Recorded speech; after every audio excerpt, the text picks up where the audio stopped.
السلام علیکم ورحمۃ اللہ وبرکاتہ۔ اتھینٹیکیشن آف اسلام میں خوش آمدید۔ کیسے ہیں آپ سب؟ امید کرتی ہوں خیریت سے ہوں گے۔ آج کے ویڈیو میں آپ کے ساتھ شیئر کروں گی سرور کونین صلی اللہ علیہ وسلم کی حوض یعنی حوض کوثر کی صفات کیا ہیں، اور حوض کوثر پر پہنچنے والے سب سے پہلے کون لوگ ہوں گے، اور تیسری بات یہ کہ حوض کوثر سے ہٹائے جانے والے کون لوگ ہوں گے۔ تو میری اس ویڈیو کو ضرور واچ کیجیے گا، کیونکہ یہ ویڈیو ایسی ویڈیو ہے کہ آخرت میں ہم سب کی یہ خواہش ہوگی کہ حوض کوثر پر ہم کھڑے ہوں اور ہمارے نبی صلی اللہ علیہ وسلم ہمیں اپنے ہاتھوں سے پانی پلائیں اس حوض کا۔ تو چلیے اپنی ویڈیو سٹارٹ کرتے ہیں، لیکن اس سے پہلے اگر آپ میرے چینل پر نیو ہیں تو میرے چینل کو سبسکرائب کر دیجئے اور میری ویڈیوز کو لائک اینڈ شیئر کر دیجئے، اور بیل آئیکن کو پریس کرنا مت بھولیے گا تاکہ میری ہر آنے والی نیو ویڈیو آپ کو مل سکے۔ نحمدہ و نصلی علی رسولہ الکریم، فاعوذ باللہ من الشیطان الرجیم، بسم اللہ الرحمن الرحیم۔ حضرت عبداللہ بن عمر رضی اللہ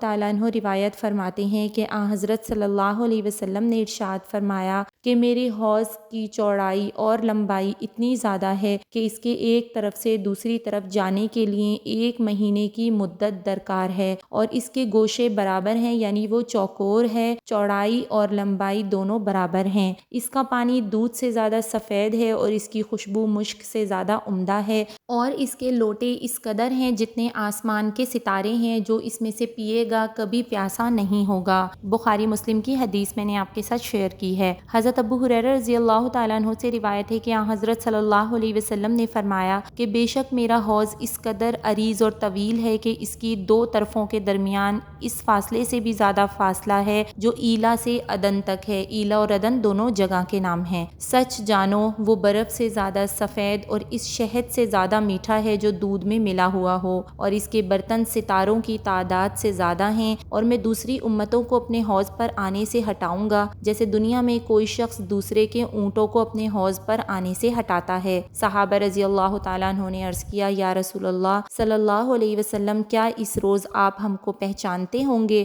ارشاد فرمایا، ہاں ضرور پہچان لوں گا، اس لیے کہ تمہاری ایک علامت ہوگی جو کسی اور امت کی نہ ہوگی، اور وہ یہ کہ تم حوض پر میرے پاس اس حال میں آؤ گے کہ وضو کے اثر سے تمہارے چہرے روشن ہوں گے اور ہاتھ پاؤں سفید ہوں گے۔ یہ حدیث بھی مسلم شریف کی حدیث ہے۔ دوسری روایت میں یہ بھی ہے کہ آپ صلی اللہ علیہ وسلم نے ارشاد فرمایا کہ آسمان کے ستاروں کی تعداد میں حوض کے اندر سونے چاندی کے لوٹے نظر آ رہے ہوں گے۔ یہ بھی ارشاد فرمایا کہ اس حوض میں 2 نالے گر رہے ہوں گے جو جنت کی نہر سے اس کے پانی میں اضافہ کر رہے ہوں گے، ایک نالا سونے کا اور دوسرا چاندی کا۔ سبحان اللہ، یہ بھی مسلم شریف کی حدیث ہے۔ تو چلیے اب اس پہ آتے ہیں کہ سب سے پہلے حوض پر پہنچنے والے کون لوگ ہوں گے۔ تو اس کے بارے میں حدیث شریف ہے کہ حضرت عبداللہ بن عمر رضی اللہ تعالیٰ عنہ فرماتے ہیں کہ حضرت صلی اللہ علیہ وسلم نے ارشاد فرمایا کہ میرا حوض اتنا بڑا ہے جتنا عدن اور عمان کے درمیان فاصلہ ہے، برف سے زیادہ ٹھنڈا اور شہد سے زیادہ میٹھا ہے، اور مشک سے بہتر اس کی خوشبو ہے۔ اس کے پیالے آسمان کے ستاروں سے بھی زیادہ ہیں، جو اس میں ایک مرتبہ پی لے گا اس کے بعد کبھی بھی پیاسا نہیں ہوگا۔ سب سے پہلے اس پر مہاجر اور فقراء آئیں گے۔ کسی نے اہل مجلس میں سے سوال کیا، یا رسول اللہ صلی اللہ علیہ وسلم ان کا حال بتا دیجئے۔ ارشاد فرمایا، یہ وہ لوگ ہوں گے جو دنیا میں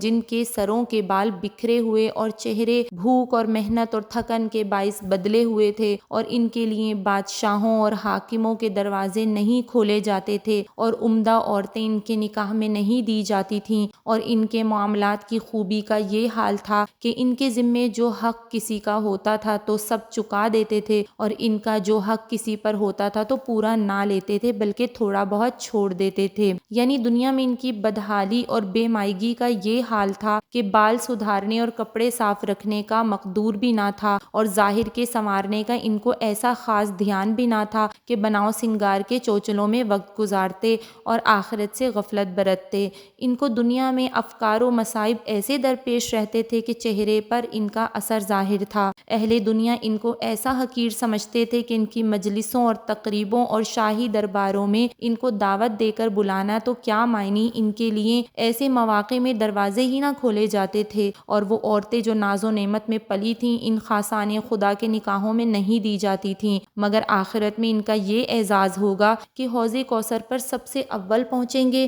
دوسرے لوگ ان کے بعد اس مقدس حوض سے پی سکیں گے، بشرط یہ کہ اہل ایمان ہوں اور اس میں سے پینے کے لائق ہوں۔ یعنی اوپر جتنی مصیبتیں اور تکلیفیں اس دنیا کی بتائی گئی ہیں تو ان کے لیے اہل ایمان ہونا شرط ہے۔ یہ نہیں کہ تکلیفیں اٹھا لیں، دنیا کی خاطر مشقتیں برداشت کر لیں اور پھر یہ سوچیں کہ بھئی ہم نے تو دنیا کی خاطر مشقتیں برداشت کر لیں، نہ نماز پڑھی، نہ روزے رکھے، نہ حقداروں کے حق ادا کیے، لیکن پھر ہم حوض کوثر پر چلے جائیں گے۔ ایسے نہیں ہیں، ان لوگوں کے دل کے لیے بھی اہل ایمان ہونا شرط ہے۔ تیسرے ٹاپک کی طرف چلتے ہیں کہ حوض کوثر سے ہٹائے جانے والے لوگ کون ہوں گے۔ حضرت سہل بن سعد رضی اللہ تعالیٰ عنہ سے روایت ہے کہ رسول کریم صلی اللہ علیہ وسلم نے ارشاد فرمایا کہ یقین جانو قیامت کے روز حوض پر تمہارا میرا سامنا ہوگا، یعنی تم کو پلانے کے لیے پہنچا ہوا ہوں گا، جو میرے پاس ہو کر گزرے گا پی لے گا، اور جو میرے پاس حوض سے پی لے گا کبھی پیاسا نہ ہوگا۔ پھر ارشاد فرمایا کہ ایسا ضرور ہوگا کہ پینے کے لیے میرے پاس ایسے لوگ آئیں گے جن کو میں پہچانتا ہوں گا اور وہ مجھے بھی پہچانتے ہوں گے، پھر ان کو مجھ تک نہ پہنچنے دیا جائے گا بلکہ میرے اور ان کے درمیان آڑ لگا دی جائے گی، وہ پینے سے محروم رہ جائیں گے اور میں کہوں گا کہ یہ تو میرے آدمی ہیں، ان کو آنے دیا جائے۔ اس پر مجھ سے کہا جائے گا کہ آپ نہیں جانتے کہ آپ کے بعد انہوں نے دین میں نئی نئی چیزیں ایجاد کی، یعنی بدعت کی۔ یہ سن کر میں ان سے کہوں گا دور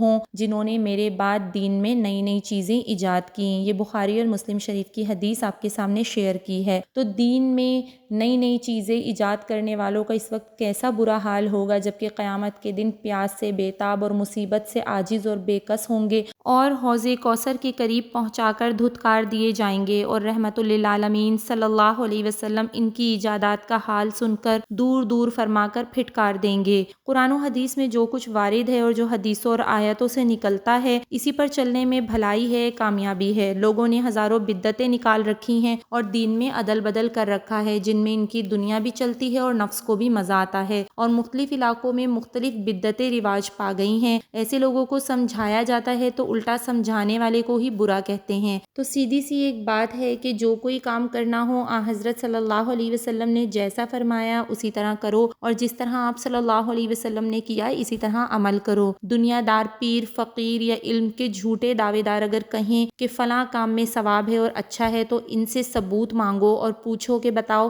حضرت صلی اللہ علیہ وسلم نے ایسا کیا یا نہیں، اور حدیث شریف کی کس کتاب میں لکھا ہے کہ حضرت صلی اللہ علیہ وسلم کو ایسا کرنا پسند تھا یا ناپسند تھا، یا آپ نے اس کام کو انجام دیا یا نہیں انجام دیا۔ مرنے جینے اور بیاہ شادی میں عورتوں نے اور دنیا دار پیروں فقیروں نے بڑی بڑی بدعتیں اور غیر شرعی رسمیں نکال رکھی ہیں۔ سویم، چہلم، قبر پر چادر چڑھانا، قبر کا غسل، سندل، عرس، پختہ قبر بنانا اور اسی طرح بہت سی باتیں جو قبروں پر ہوتی ہیں بدعت ہیں۔ ایسا کرنے والے اپنے انجام کو سوچ لیں، سمجھ لیں کہ حوض کوثر سے ہٹائے جانے کو تیار رہیں، اور قبر کا طواف اور قبر کو یا پیر کو سجدہ یہ تو شرک ہے جو گناہ میں بدعت سے بھی بڑا ہوا ہے۔ تو اس طرح بہت ساری بدعتیں اور شرک ہمارے ہاں رواج پا گئے ہیں اور لوگ اس کو ثواب سمجھ کے کرتے ہیں، اور بھی بہت ساری بدعات ہیں ہمارے درمیان جن کے اوپر انشاءاللہ آنے والی ویڈیوز میں ویڈیو بناؤں گی میں۔ اسی طرح کی اور بہت ساری اوتھینٹک انفارمیشنز کے لیے دیکھتے رہیے اوتھینٹیکیشن آف اسلام۔ السلام علیکم ورحمۃ اللہ وبرکاتہ۔